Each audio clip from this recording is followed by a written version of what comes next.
There's a strange moment some people experience but rarely talk about. It happens in the quiet, in the pause between conversations, in that space where the world feels loud even when no one is speaking. It's the moment when a person realizes they feel more at ease with distance than with closeness. Not because they dislike humanity in some grand rebellious way, but because being around people feels heavier than it should. It drains them, confuses them, or even makes them question themselves. And if you've ever felt that tug of reluctance before stepping into a room filled with chatter, if you've ever chosen the long way home just to avoid bumping into someone, or if you've ever felt a strange kind of pressure when someone asks you a simple question, then you already know the feeling I'm talking about. It's not hatred, not really. It's something more complex, more layered, something people rarely admit out loud. Some individuals don't dislike people. They dislike what people bring out in them. They dislike the roles they feel forced to play, the expectations, the subtle, emotional math they must constantly perform. Adjust this part of themselves, hide that part, soften this truth, make that expression. Every moment becomes a negotiation between authenticity and acceptance. And for some people, that negotiation becomes exhausting. To understand the psychology behind this, you have to go deeper than the usual explanations. It's too easy to say someone is simply introverted or socially reserved. The truth is more nuanced. Many people who claim they dislike people are often some of the most observant, sensitive, or thoughtful individuals alive. They don't dislike people in the literal sense. They dislike the emotional labor attached to interacting with them. Think about it. When someone walks into a crowded room, their mind doesn't just register faces, it registers signals. The tone in someone's voice, the tension in someone's posture, the subtle shifts in energy. Some individuals process all of this rapidly and intensely. They absorb too much. They notice too much, and noticing too much can make the world feel overwhelmingly loud. It's similar to standing in front of 100 screens, all playing a different channel, all demanding attention. Most people don't experience the world that way, so they don't understand how draining it can be. There's a concept in psychology called emotional overstimulation. Not a disorder, not a flaw, simply a form of heightened sensitivity. People who experience this often find themselves needing more space than others. They aren't avoiding humanity, they're preserving themselves. They've learned that too much emotional input from the outside world makes their internal world unstable. So they pull away, not as a rejection, but as self-regulation. But there's another layer to this story, one that goes deeper than sensitivity. Some individuals feel disconnected from people because people have been a source of confusion or disappointment in their past. Not in a dramatic way, but in subtle cumulative ways that leave an imprint. Maybe they learned early on that conversations often come with hidden meanings. Maybe they experienced situations where kindness felt conditional, where people said one thing but meant another, where trust felt like something that could be taken away without warning. Over time, the safest place becomes distance. Not isolation, distance, a buffer, a small emotional space where they can breathe without feeling watched, judged, or misunderstood. And then there's the expectation that society places on all of us. The expectation to be endlessly friendly, endlessly patient, endlessly accessible. For some people, this expectation feels artificial. They aren't naturally energized by casual interactions or small talk. They prefer depth. They prefer truth. They want conversations with meaning, not exchanges performed out of obligation. And because those kinds of conversations are rare, they often choose solitude over shallow connection, not out of dislike for humanity, but out of preference for authenticity. This leads to a fascinating psychological paradox. Many people who claim to dislike people actually crave connection, just not the kind of connection they usually get. They want conversations where no one is pretending. They want relationships where silence is comfortable. They want honesty without fear, closeness without pressure, affection without performance. These things exist, of course, but not everywhere. Not with everyone. So, until they find the few who understand, they settle into solitude as a temporary shelter. Another layer to this psychology is something called protective detachment. It happens when someone learns consciously or unconsciously that lowering their guard comes with emotional cost. So they create a barrier, not a wall made out of anger, but a shield made out of caution. They move through the world quietly, carefully, observing more than they participate. They appear distant, uninterested, or even cold. But inside their mind, there is a constant evaluation happening. Is this safe? Is this genuine? Will this drain me? If the answer feels uncertain, they step back, and stepping back becomes a habit. What makes this even more interesting is that these individuals often have a strong inner world. Their thoughts are vivid, their imaginations are deep. They reflect more than most people realize. And because their inner world is rich, the outer world feels less necessary. It's not that they reject connection, it simply doesn't compete with the comfort of their own thoughts. Their solitude isn't empty. It's full of ideas, memories, reflections, possibilities. So when someone tries to pull them out of this inner world too quickly, they feel disrupted rather than included. There's a quiet truth here that many people rarely acknowledge. Solitude feels safe to those who have learned that being misunderstood is more painful than being alone. And for people who experience the world with heightened perception, misunderstanding is almost guaranteed. People misread their silence as coldness. They misread their calmness as disinterest. They misread their distance as rejection. In reality, these individuals are often the ones who care the most. They just express it differently. They care from afar with thoughtfulness rather than noise. But here's something important to understand about the psychology of people who feel this way. They don't want to live in permanent distance. They want closeness. They just want a form of closeness that doesn't drain them. They want relationships that allow them to stay themselves without constantly adjusting who they are. They want people who understand that silence is not a sign of discomfort, but a sign of comfort. They want presence without pressure. And deep down, they hope to find someone who can see through their calm exterior and recognize the depth underneath. People like this crave emotional freedom more than anything else. Freedom to feel, to think, to express themselves in ways that don't require performance. And because that kind of freedom is rare, they protect themselves until they find it. You might think this tendency to dislike people, or more accurately to avoid people, stems from negative experiences alone. But interestingly, research shows the opposite can also be true. Some individuals become overwhelmed by people not because they were hurt by them, but because they're simply wired to be introspective. Their default state is inward. They gain clarity from reflection, not conversation. They recharge in quiet spaces. They access creativity through solitude. For them, social interaction is like visiting a busy street. Interesting, stimulating even, but not a place to live. Another fascinating psychological aspect is the difference between stimulation thresholds. Some people thrive in energetic environments because their threshold for external stimulation is high. Others reach that threshold quickly. Their mind becomes crowded. Their emotions become cluttered. They need silence the same way others need music. They need stillness the same way others need movement.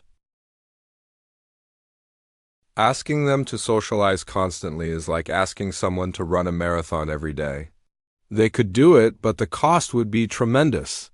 However, even as all of this makes sense, there's still a deeper question worth exploring. Why do some people express this feeling as I dislike people? Why phrase it that way? Why use such broad language for something so nuanced? Because for many of them, it's easier to blame the world than to explain their own complexity. It is easier to say people drain me than to say I feel overwhelmed by the layers beneath every interaction. It is easier to say I like being alone than to say I don't know how to connect without losing pieces of myself. It is easier to say I dislike people than to say I struggle to feel safe in spaces where I can't fully be myself. But here's the quiet secret. Most individuals who say they dislike people are incredibly compassionate. Not loud compassion, not public compassion, but quiet compassion.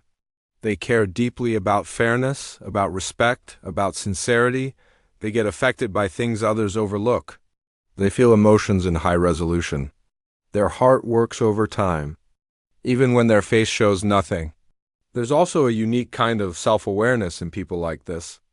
They analyze their own reactions. They question their own discomfort. They examine their fears, their hesitations, their patterns. They don't move through life on autopilot. They move through life with introspection, constantly asking themselves why they feel what they feel. And sometimes that awareness itself becomes overwhelming. They feel too much inside to handle too much outside. But here's something often overlooked. Many people who dislike people actually love humanity in a broader sense. They love human stories, human creativity, human resilience. They love observing people from a distance, understanding how minds work, learning what shapes a person's identity. They simply struggle with the up-close interactions, the emotional demands, the unpredictable nature of personal relationships. They love humans as a concept.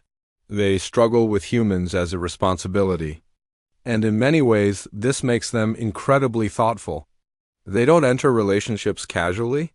They don't pretend to be connected when they're not. If they choose someone, friend, partner, or otherwise, it's because they feel genuinely safe with them. That's why their circle is small. Not because they dislike people, but because they value authenticity so deeply that only a few truly fit. What's remarkable is that people with this mindset often become extraordinary listeners when they trust someone. Their quietness makes them attentive. Their introspection makes them empathetic. Their caution makes them gentle. They may not engage with many, but with the few they trust, they offer a connection that is profound. But before they reach that point, they must navigate the world with an internal struggle that few notice. On one hand, they feel safer alone. On the other, they long for understanding. On one hand, they want to protect their peace. On the other, they wish they could experience closeness without feeling drained. They balance solitude and connection, like a tightrope, constantly trying not to fall too far into either side. And somewhere deep inside, they hope for a moment, a person, an experience, a conversation that makes them rethink everything they believed about connection. Something that makes closeness feel lighter, safer, more natural. Something that proves that not everyone takes energy. Some people give it. Not everyone overwhelms. Some people bring calm. Not everyone confuses. Some people bring clarity. Until then, they carry this quiet emotional truth. Disliking people isn't really about people. It's about protection. It's about energy. It's about understanding their own limits. It's about preserving the parts of themselves that feel too fragile to expose. And if anyone ever truly understood what goes on inside their mind, they'd realize something surprising. These individuals don't push people away because they feel nothing. They push people away because they feel everything.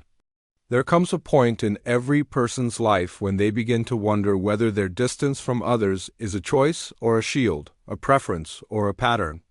People who often say they dislike people eventually reach this moment of self-reflection, usually late at night when the world is quiet enough for honest thoughts to surface. It's the moment when they ask themselves why being alone feels so natural while being surrounded feels so exhausting. Why small talk feels like work, why interaction feels like expectation, why conversations that others enjoy feel like emotional puzzles they must solve. For many, the answer lies in the stories they rarely tell. Everyone carries a set of experiences that have shaped their view of connection. Some people learned that opening up meant being misunderstood. Others learned that expressing their needs meant being dismissed. Some were criticized for their personality. Others were punished for their honesty. Over time, these small emotional injuries accumulate, not in a dramatic way, but in a quiet, persistent way, like drops of water carving a river through stone. And without even realizing it, they begin to associate people with discomfort. But discomfort alone doesn't explain the full picture. There's another dimension, something more subtle and psychological. Some people simply require a different kind of social nourishment than the world typically provides. They don't thrive on crowds or noise or a constantly shifting atmosphere. They crave depth, not volume. They crave authenticity, not performance.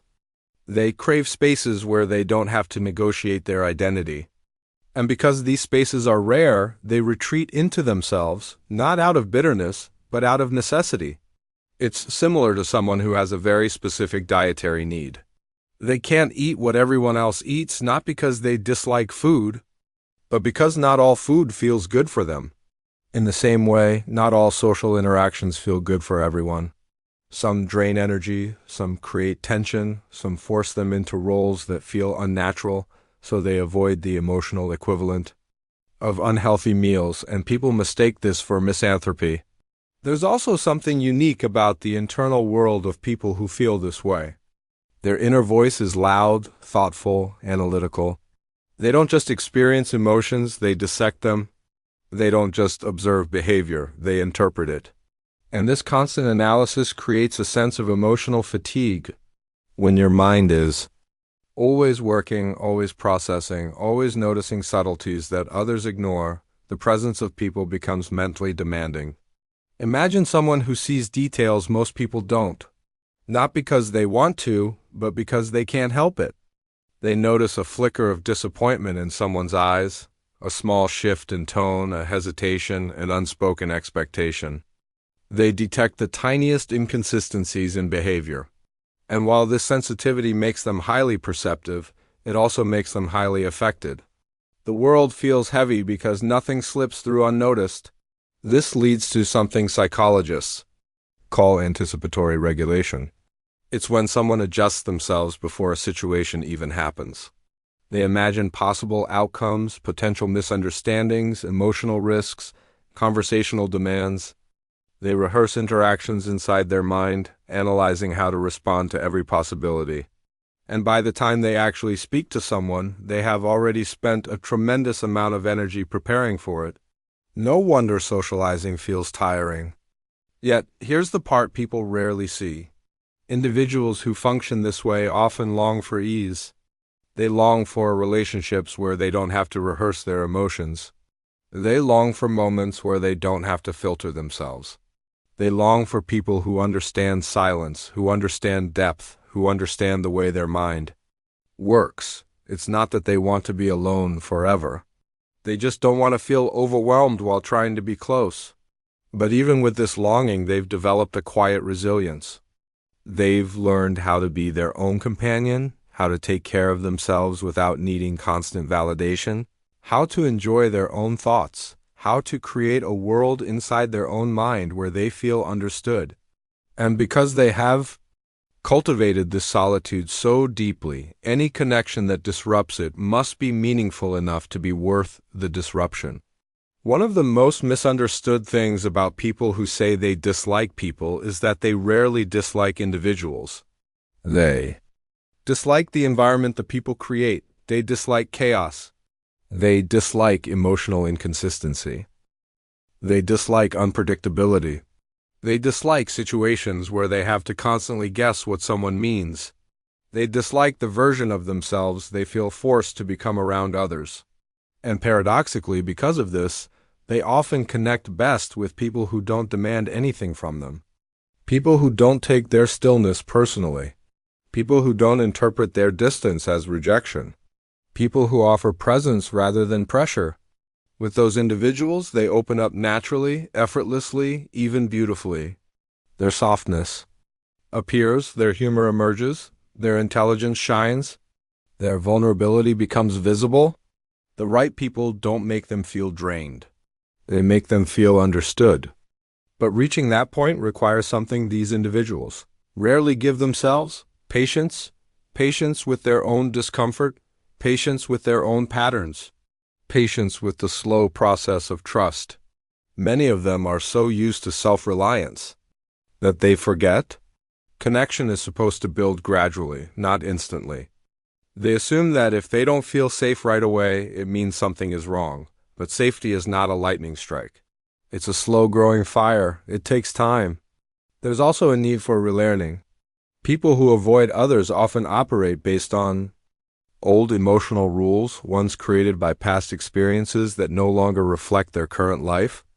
Maybe they learn to stay quiet because speaking up once caused conflict. Maybe they learn to withdraw because someone once mocked their feelings. Maybe they learn to hide their true personality because showing it once led to rejection. These rules keep them protected, but they also keep them disconnected. At some point, they must examine whether these emotional rules still apply.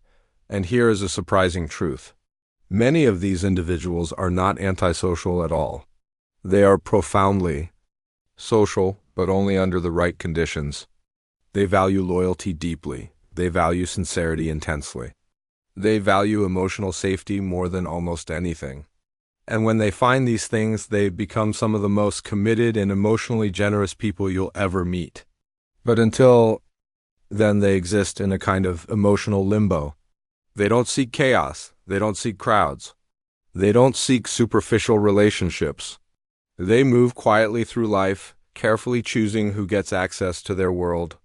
Not because they think too highly of themselves, but because they've learned how much it costs to let someone in.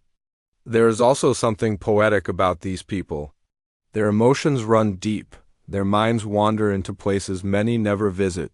They find meaning in silence, beauty in simplicity, comfort in solitude. They think before they speak. They analyze. Before they react, they observe before they judge. And while the world often rewards loudness, they are powered by depth. If you spend time with someone like this, you begin to notice something subtle. They experience life in slow motion, not literally, but emotionally. They feel things deeply before expressing them.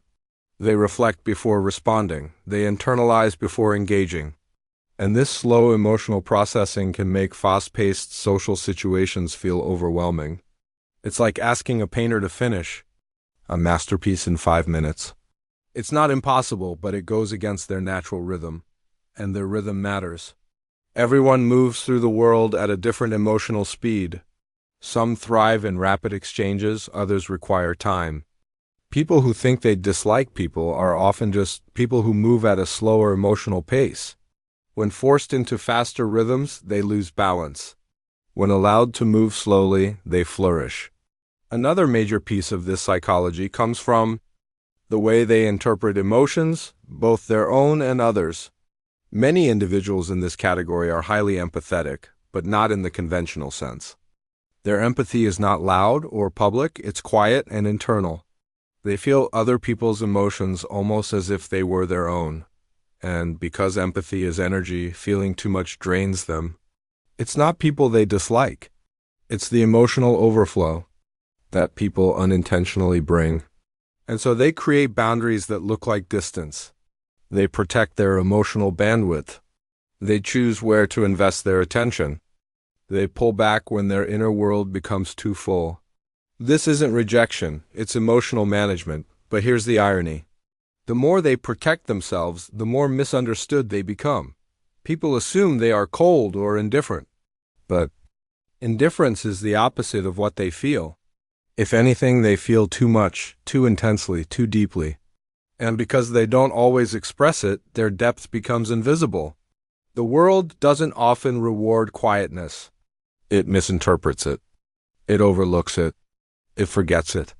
But quiet people are not empty. They are overflowing. Their silence is not a lack of thought, but a lack of noise. Their distance is not a rejection of others, but an embrace of themselves. And yet, beneath all of this, there exists an unspoken hope. A hope that one day they won't feel the need to defend their energy. A hope that they will find people who bring peace rather than pressure. A hope that connection will feel like warmth instead of obligation. I hope that the right person will understand that their silence is a form of trust, not withdrawal. That their distance is a form of self-protection, not disinterest. That their solitude is a form of healing, not rejection.